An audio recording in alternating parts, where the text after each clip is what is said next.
Welcome back, one and all. My name is Eltimar, and we are going to be continuing our Let's Play of Torment, Ties of Numenera.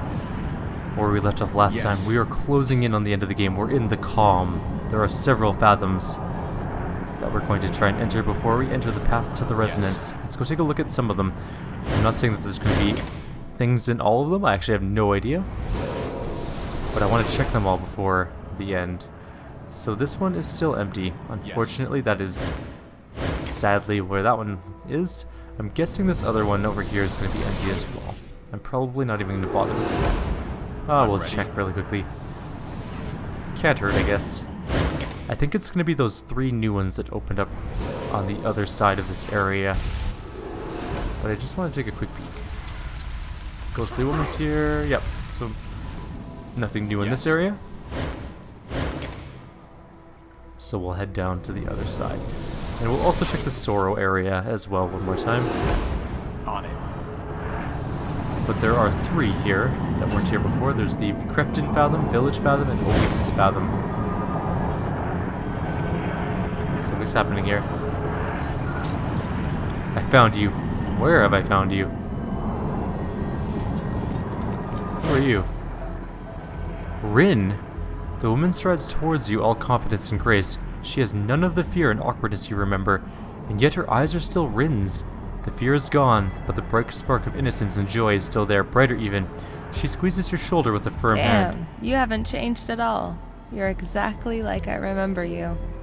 I mean, warmth and welcome on your road, stranger. Rin?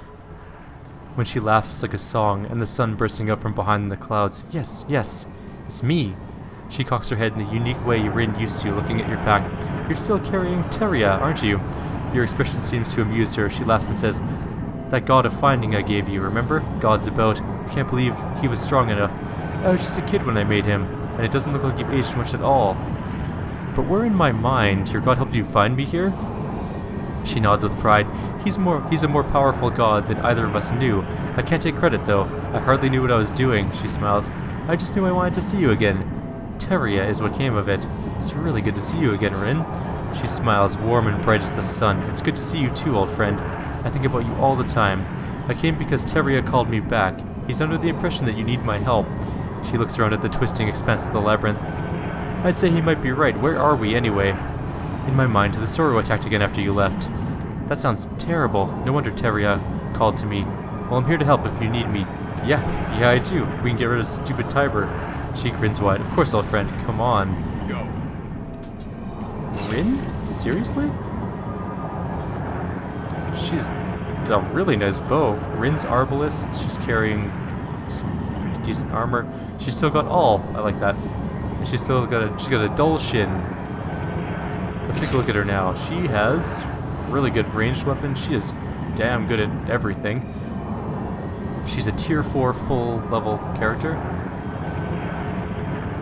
She's got just tons of stuff. That's awesome. I am so happy we have Rin back. Let's go talk to Lady Ansha. No, leave me alone, you vultures. Lady Ansha, the entrepreneurial cast off from Milaves, is in tears. She flaps her ornamented hands desperately in the air, her face stretched in sorrow and regret. As you step closer, you catch shades, flickers in the corner of your eye of what she is seeing. Luxurious fabrics, marvelous oddities, and expensive-looking devices of all kinds are arrayed around her like a horde, and several shadows are taking it all away from her. She tries to grab her treasures before they can be stolen, but her hands flap through them like mist. Please, I can pay you back, just give me more time. Whatever you've lost, you still have your life. You can get the other stuff back. Of course you're right. Do you hear him? Take it all, you leeches. I earned it all once, and I'll learn it again. As she speaks, the shades and shadows melt away like a dream, and she returns to her right mind. Gradually, she recognizes you. Little brother?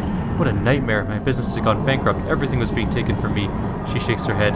I am not ashamed to admit that's my greatest fear. Thank you for saving me from that. I feel like I've been given a second life. She looks around for the first time. Where are we? What devilry has landed us here? A place called the Labyrinth. It's some kind of psychic construct. Is that so? She gets an odd glint in her eye. I meant a landscape, perhaps, and you and I were able to dismiss those visions with mere belief. I wonder if... She holds out a bejeweled hand and focuses on it intently. Suddenly, 2 vibrating crystal shards appear in the air above her hand, orbiting each other, emitting a sharp wooden scent. Ha! She barks, I love this item. I import them from Gref, you know. They do nothing except add to decor, but I sell them for far more than most oddities. She grabs the crystals and puts them in her pocket. It would seem this place lets me do more than shoo away shadows, yes? Can you make me something that would help me in here? Let's see, shall we? Suddenly, several useful items appear next to her. She smiles. Take what you'd like. Let's take a look. I mean, there's gotta be something cool here. Petronel is a light-ranged weapon. For speed, it does boatloads of damage. Temporal Hammer is a melee medium weapon. It's actually pretty damn nice. Cacophony is a really heavy weapon. We're gonna take that. That's gonna be Eridus' weapon. We also have a Sapient Blade, which is also a heavy melee weapon, but does way more plus per effort. I'm gonna take the Sapient Blade. And we're gonna take the Spray Flesh. All of it. It's free, why not? And we don't really care about that too much, or that. Temporal Hammer, we don't need that. Rin has a damn good medium bow, but maybe this Petronel is better than hers. We'll find out. Take a look. And we don't really need the Temporal Hammer. So we'll leave that there. Cool. Error. Rin, do you need a better gun? Let's take a look. If I were to give you, say, this pistol, 12 energy damage, plus 3 per effort applied. Oh, she's got 4 and 4. Okay. And this is plus 1 per damage applied. Give her this. Oh, she can't. She just has Arbalist. That's what she has. Let's go all. Show them what we've learned. Anything else in this area that I should do? Nope. Let's go into one of these portals. Yes. I'm so happy we got Rin back though. Like, you guys have no idea. I'm so thrilled.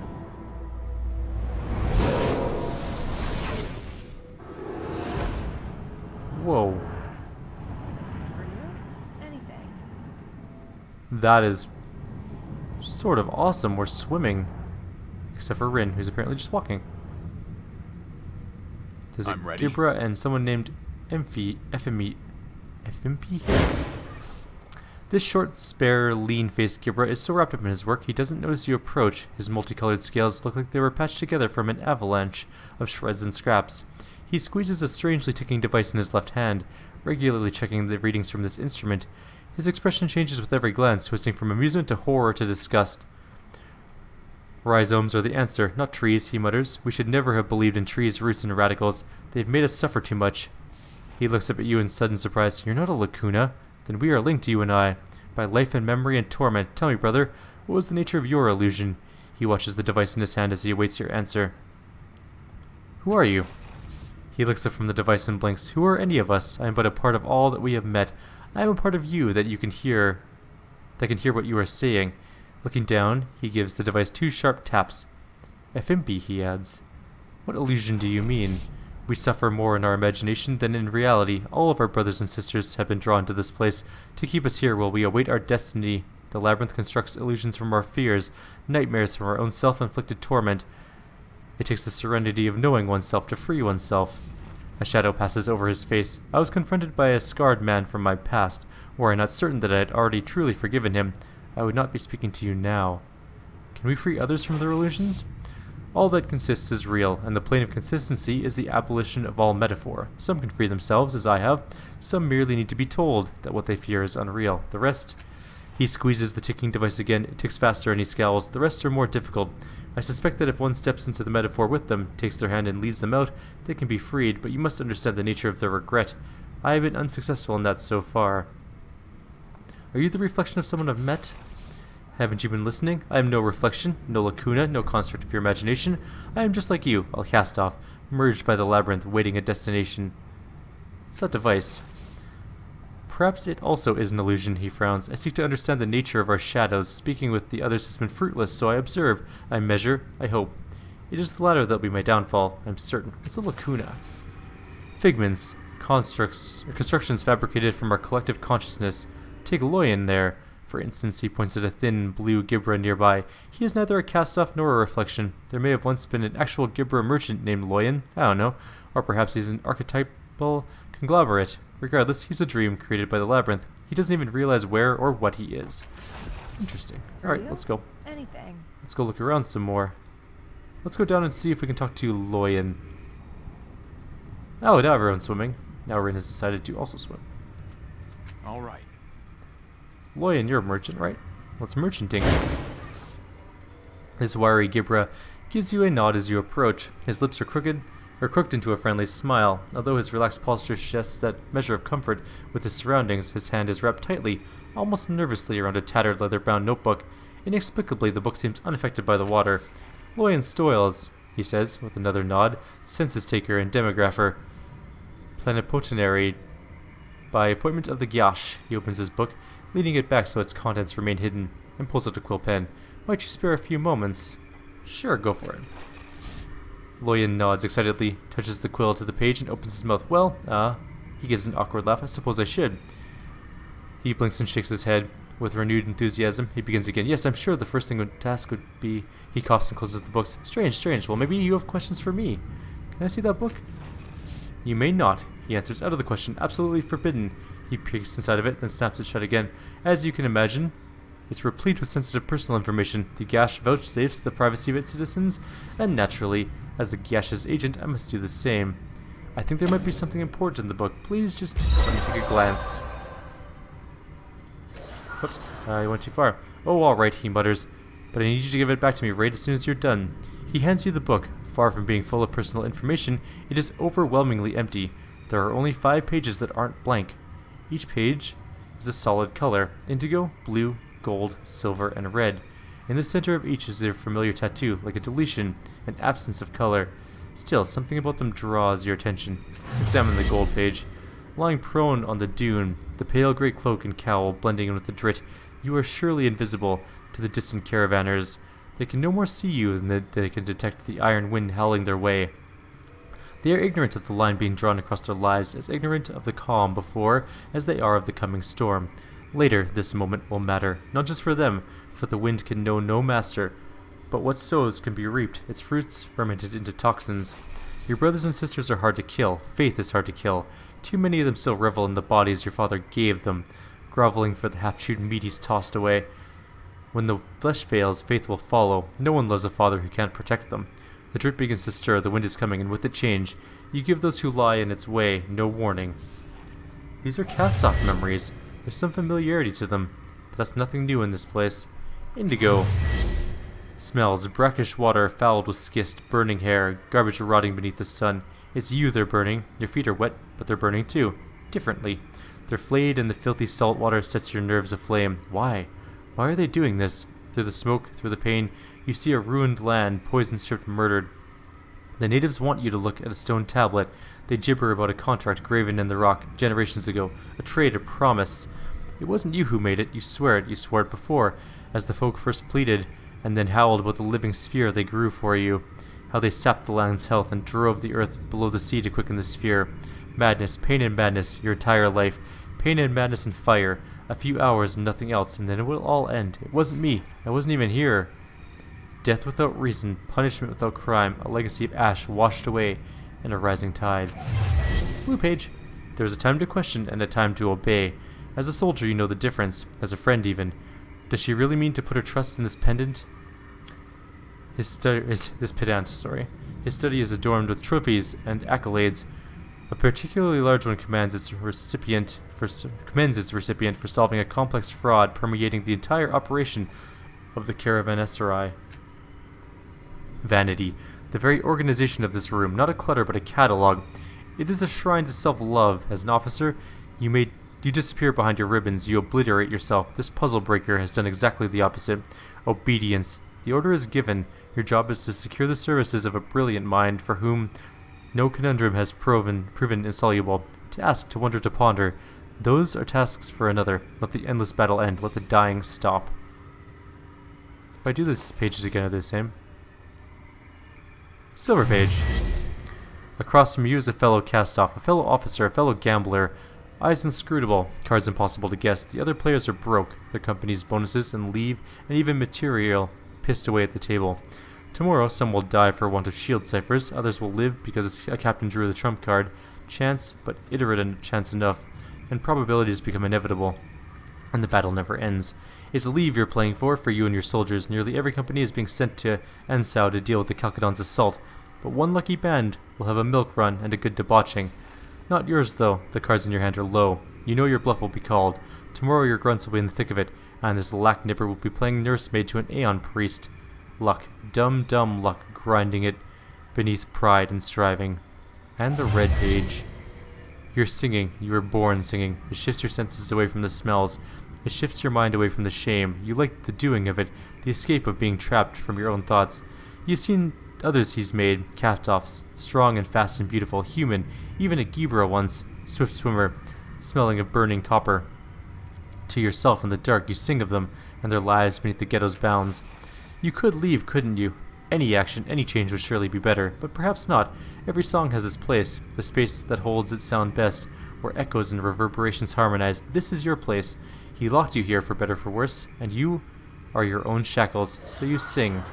So many memories, so many lifetimes trapped within this place. The weight of it is overwhelming. Let's give the book back. Your book is basically empty. The only pages with anything on them are just marked with my tattoo. The Gibra's gills flutter in what seems to be an expression of agitation, and he clutches the book to his belly. Well, basically, that's an important qualification. Then he shakes his head and groans. Very well, I confess. I'm not even the one who filled out these entries.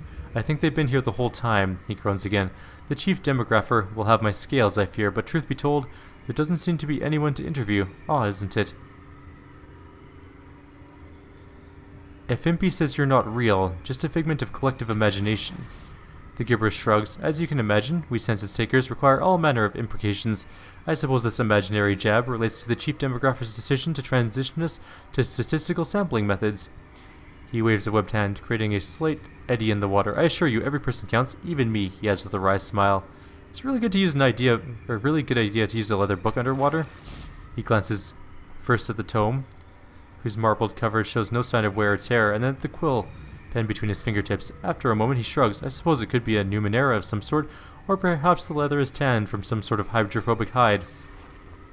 He looks again from his book to the quill, then back to the book. Strange, though, he concedes. Truth be told, I hadn't particularly thought about it. You're a census taker with an empty book that miraculously stays dry underwater. Can't you see that if Impy might be right, you aren't real? Loyan's inhuman face takes on a very human look that is part embarrassment, part relief. Ah, he says, and then with a pop he disappears.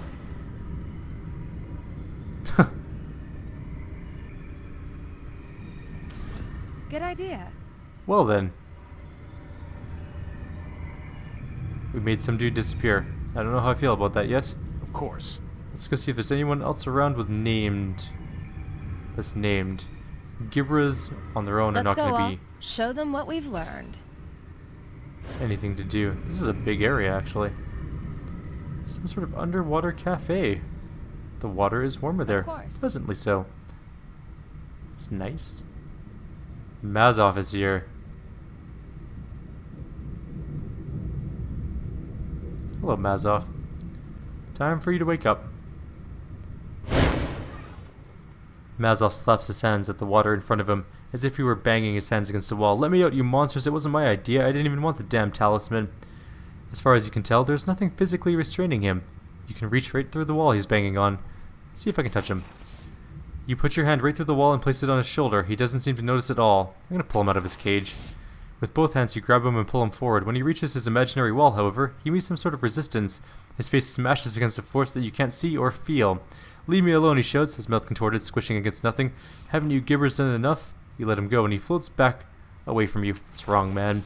What's wrong? With trying to stay in your damn body for once, he says, though he doesn't seem to be responding to you. We could have escaped together, or you could have come back for me. I can't get out of here alone. You're not trapped. Your prison is an illusion. Your prison's an illusion. No device can hold me. He looks around him, rubbing the back of his neck. If I had something to work with, that is. I'm going to try and understand his torment, his particular predilection. He believes he's imprisoned in the oasis again, like he was long ago. But that alone should not be enough to anguish him like this. Finally it dawns on you. His agony is not his physical imprisonment, but the fact that he was abandoned by his maker twice. He can't be forced free, but what he needs, what he wants desperately, is help. He's looking around for a tool. Perhaps if you give him something, then you can be the help he needs. I'll give him a shin. Mazov, here, get yourself out with this. He looks at you, seeing you for the first time, and then the shin in your hand. His eyes light up. Ha! Knew you'd come back for me. And he smuggled a shaper key past those damn givers. He takes the shin from your hand, then he kneels down and works at some device he can't see. There's an audible clip, and the gibra around you swim away, and the haunted look drops from Mazov's natural eye. He looks at the shin in his hand. There's a shaper key. What? You?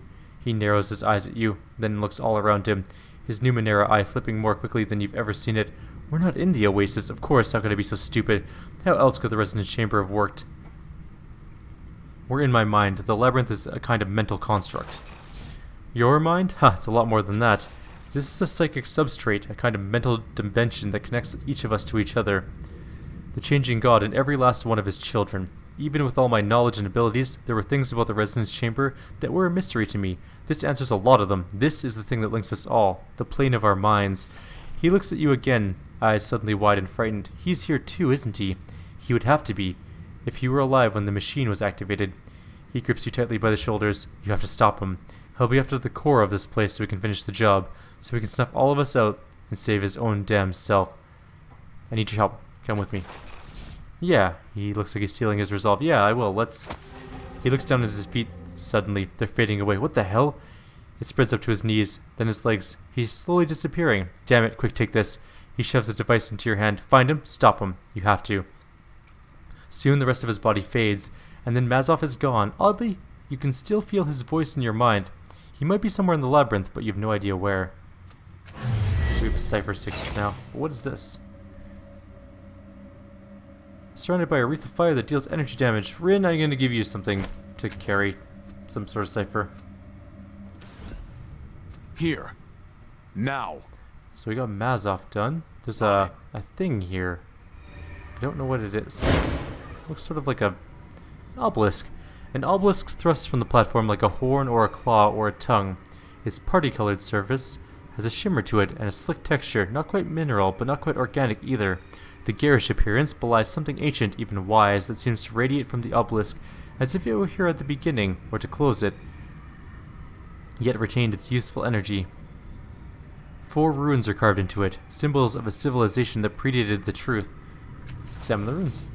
They are simple shapes, something like a heavy quadruped in profile, a serpentine double curve, a 2-tined comb, and a right-angled corner, but despite their simplicity, or perhaps because of it, their meaning is inscrutable. They could be simple glyphs depicting actual things from an ancient civilization, or symbolic ideograms, or phonemes? Or senseless graffiti. They could be a warning or an invitation, a name or an epitaph. So goes a man's attempt to instill meaning on the world. Obelisk. You study the strange protrusion seeking some meaning in its colorful whorls and patterns. Like all Numenera, its exact nature is hopelessly beyond the ken of later worlds, but from your training you have a basic sense of what it might be. Some kind of psychic battery storing a person's thought or memories, or very self. Touch it. As you lay your hand on the slick surface, the patterns move and swirl like living plasma. Actually, no, they aren't moving at all. It was merely a hallucination of some kind. You have a sense that this has happened before, this and more. A memory shifts and contorts through your mind, like the colors on the obelisk. It's just a matter of catching hold of it. Anamnesis, try and capture it. We can easily do it, because we're good like that. A broad smile spreads across your face as you feel the wisdom welling out of the stone. The 2 Gibber beside you, who help scrap centuries of encrustation from the stone, sense nothing. From your satchel, you take a fleshy living artifact engrafted, with various devices and crystals. You lay it on the obelisk and watch as one of the crystals begins to glow faintly, siphoning off the obelisk's psychic emissions. You and you alone will reap the bounty of its teachings. As the memory fades, you sense that the obelisk energy has dissipated in the time you were lost in your own more recent past. The thing that had been trapped in the obelisk is long gone, so whatever it meant to share has vanished into the ether. Well, that sucks. There's Tiber and Aving. You bet. Tiber.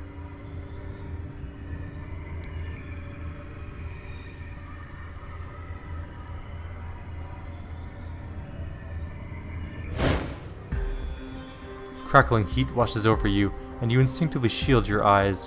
When you move your hand, you are no longer in an underwater marketplace. You stand at the center of a village in flames. Tiber, a bruise blooming on his swollen cheek, tries to touch the back of a large man facing away from him. His hands go through the man as if he weren't there. Come with me, Avine, Tiber pleads. You don't need to stay here. We can leave this place behind and never come back. Avine turns. Fresh blood spreads around the wounds in his wide chest, and his face is heavy with sorrow. You never learned, he says, shaking his head. It was never about the lying or the cheating. I would have forgiven all of that, fool I was. His eyes rove over the burning huts that only the three of you can see. They needed us. They hired us to protect them, and you sold them out. He loves him, she says almost to herself, so much that it hurts. Avine, did you hit Tiber? Yes, says Avine, turning to you. When I caught him driving families from their homes, I lost my temper. But I never forgot the look on his face after I struck him, the fear in his eyes. No one died. I burnt the village to scare them out, Tiber protests weakly, staring at the ground. But the money was good, and I wanted to hurt you. Oh, Ty, Avine says, holding his wounds. You did. He is barely visible now, as insubstantial as the black smoke pouring into the air. You taught me to see the way things you did, that the world wasn't kind, that it broke kind men. He lifts his eyes. But it was you that broke me. You taught me to hate my instincts, to call myself a fool for wanting to save people. But you weren't, Tiber says, clutching at Avine again. This time, he nearly catches hold before his fingers sink into his lover's arms, like a man trying to hold on to fog. You taught me what a good man was. I didn't listen, but I heard. He lowers his head. That's why I never went looking for you. I couldn't stand breaking your heart again.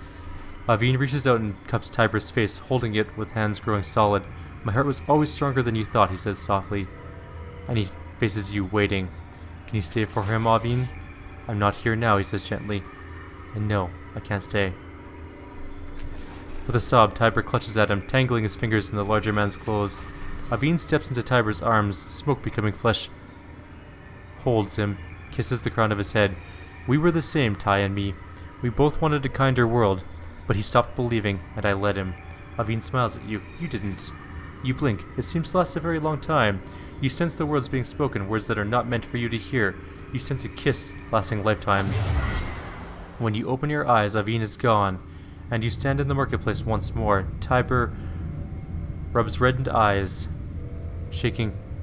rubbed with a slow shaking hand. Light glitters off 2 rings there. Ready to go when you are, he says quietly. I will call you if I need you. Looking forward to it, lad, he says, walking away. With Rin back, we actually don't really need him too much. As mean as that sounds. That linked ring, though, is pretty cool. That appears to be it for this area. So we're going to head back through the portal. And go to the next one. Neat little place. That was pretty cool. We've learned a little bit about what's going on here, and we kind of, I think, do other things. I think we have to go find Metkina and, oh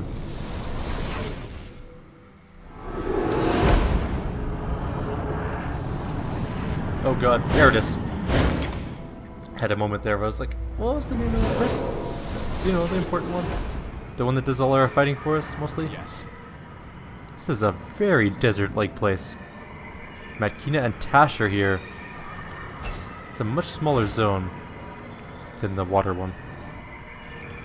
Alright, Metkina, let's do this thing. Metkina holds her weapons tightly and screams. As you come close, shadows around her solidify. She's reliving the horrors of the attack on Koln, and for a moment you're there with her. The first militia lashes out with their weapons, and the villagers transform into their monstrous forms again. Her weapons have no effect, and her dying friends gout blood that washes around her boots. Tosh is nearby, his face contorted with rage. Somehow he's involved in this. The faces in her nightmare change and twist. You see the first masks, Paj's face, Melmoth, the Memavira, countless faces jeering, mocking, spilling their contempt across her. She fights savagely against the faces arrayed against her, each another stone in a wall of betrayal and mistrust. She's muttering and whimpering as if caught in a living dream, and you can hear her whispers, traitor, murderer of dreams, butcher, my fault, must scatter you, burn you. I'm here, Metkina, you don't need to fight anymore. I'm here, Neng, she says. The shadows leer and twist around her, and a distorted version of Paj's face looms in the air. She raises a flame lance high over her head and strikes swiftly. Metkina knocks it aside, plunging a knife in the shadow's body. The ferocious heat from the lance washes over you, even as the lance vanishes. This illusion is powerful, too powerful to just talk her out of it. In a whisper almost too soft to hear, you hear Metkina say, I don't want to fight anymore. Let's try and understand how we can help her. Her illusion is more powerful than it should be. She's aware of you, but just barely. What she needs is to stop fighting, and the only way to do that is if she believes her enemies are dead. Perhaps you need to be one of her enemies, and let her kill me. No, she slashes at you, nowhere near enough to hurt you, but enough to stop what you're trying to do. Get out of here now, you're not me. She jerks back at his assault, brandishing her own blade at him. I'll see you dead 3 times over. That was Tash that tried to slash us. Take a look at Tash.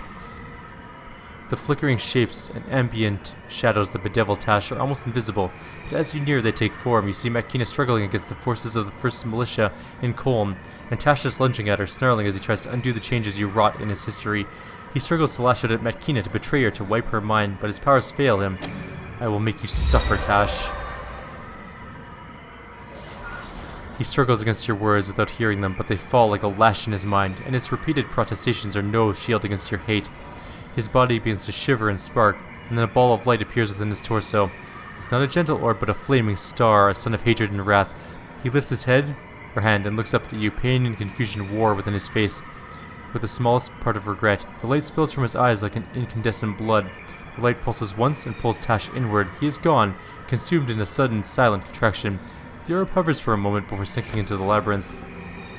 We got Trethlon's Mask for that, which is a cipher. +1, choose a combat skill, +1 training for that skill. That's awesome. Makina. Now we're going to let her kill me. You step forward, arms outstretched. She sees you and attacks, driving her knife into your gut. She's too tortured to hit any vitals, but it still hurts. You come closer and put your arms around her. What? She blinks, noticing you for the first time. Tash? No. Who are you? She looks around at the shades you can barely see. They're all dead. Tears well up in her eyes. All of them. I did this. If it weren't for me.